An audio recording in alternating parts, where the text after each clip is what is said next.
வெளிப்படுத்தல் 7ஆம் அதிகாரம். இவைகளுக்கு பின்பு பூமியின் 4 திசைகளிலும் 4 தூதர்கள் நின்று, பூமியின் மேலாவது, சமுத்திரத்தின் மேலாவது, ஒரு மரத்தின் மேலாவது காற்று அடியாதபடிக்கு பூமியின் 4 காற்றுகளையும் பிடித்திருக்க கண்டேன்.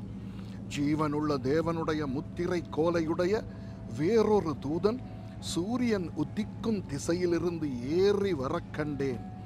அவன் பூமியையும் சமுத்திரத்தையும் சேதப்படுத்துகிறதற்கு அதிகாரம் பெற்ற அந்த 4 தூதரையும் நோக்கி, நாம் நமது தேவனுடைய ஊழியக்காரரின் நெற்றிகளில் முத்திரை போட்டு தீரும் அளவும் பூமியையும் சமுத்திரத்தையும் மரங்களையும் சேதப்படுத்தாதிருங்கள் என்று மகா சத்தமிட்டு கூப்பிட்டான்.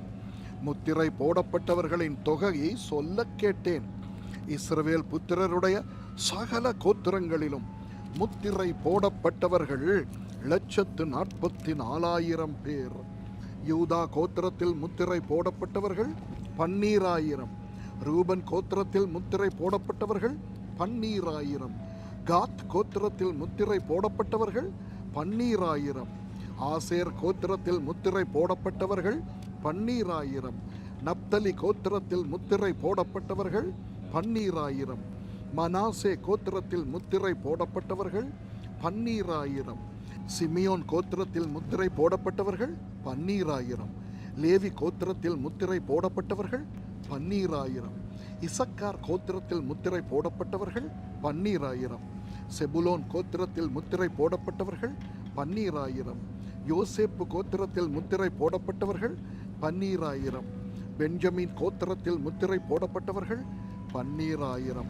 இவைகளுக்கு பின்பு நான் பார்த்தபோது, இதோ சகல ஜாதிகளிலும் கோத்திரங்களிலும் ஜனங்களிலும் பாஷைக்காரரிலும் இருந்து வந்ததும் ஒருவனும் எண்ணக்கூடாததுமான திரளான கூட்டமாகிய ஜனங்கள் வெள்ளை அங்கிகளை தரித்து தங்கள் கைகளில் குறுத்தோலைகளை பிடித்து சிங்காசனத்துக்கு முன்பாகவும் ஆட்டுக்குட்டியானவருக்கு முன்பாகவும் நிற்க கண்டேன். அவர்கள் மகா சத்தமிட்டு, இரட்சிப்பின் மகிமை சிங்காசனத்தின் மேல் வீற்றிருக்கிற எங்கள் தேவனுக்கும் ஆட்டுக்குட்டியானவருக்கும் உண்டாவதாக என்று ஆர்ப்பரித்தார்கள். தூதர்கள் யாவரும் சிங்காசனத்தையும் மூப்பர்களையும் 4 ஜீவன்களையும் சூழ நின்று சிங்காசனத்துக்கு முன்பாக முகங்குப்புற விழுந்து தேவனை தொழுது கொண்டு, ஆமேன், எங்கள் தேவனுக்கு துதியும் மகிமையும் ஞானமும் ஸ்தோத்திரமும் கனமும் வல்லமையும் பலனும் சதா காலங்களிலும் உண்டாவதாக, ஆமேன் என்றார்கள். அப்பொழுது மூப்பர்களில் ஒருவன் என்னை நோக்கி, வெள்ளை அங்கிகளை தரித்திருக்கிற இவர்கள் யார்? எங்கே இருந்து வந்தார்கள் என்று கேட்டான். அதற்கு நான், ஆண்டவனே, அது உமக்கே தெரியும் என்றேன். அப்பொழுது அவன், இவர்கள் மிகுந்த உபத்திரவத்திலிருந்து வந்தவர்கள்.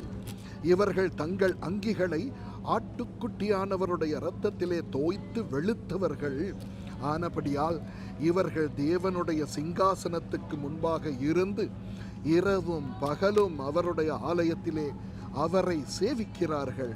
சிங்காசனத்தின் மேல் வீற்றிருக்கிறவர் இவர்களுக்குள்ளே வாசமாயிருப்பார். இவர்கள் இனி பசி அடைவதுமில்லை, இனி தாகம் அடைவதுமில்லை. வெயிலாவது உஷ்ணமாவது இவர்கள் மேல் படுவதில்லை. சிங்காசனத்தின் மத்தியில் இருக்கிற ஆட்டுக்குட்டியானவரே இவர்களை மேய்த்து இவர்களை ஜீவ தண்ணீர் உள்ள ஊற்றுகள் அண்டைக்கு நடத்துவார்.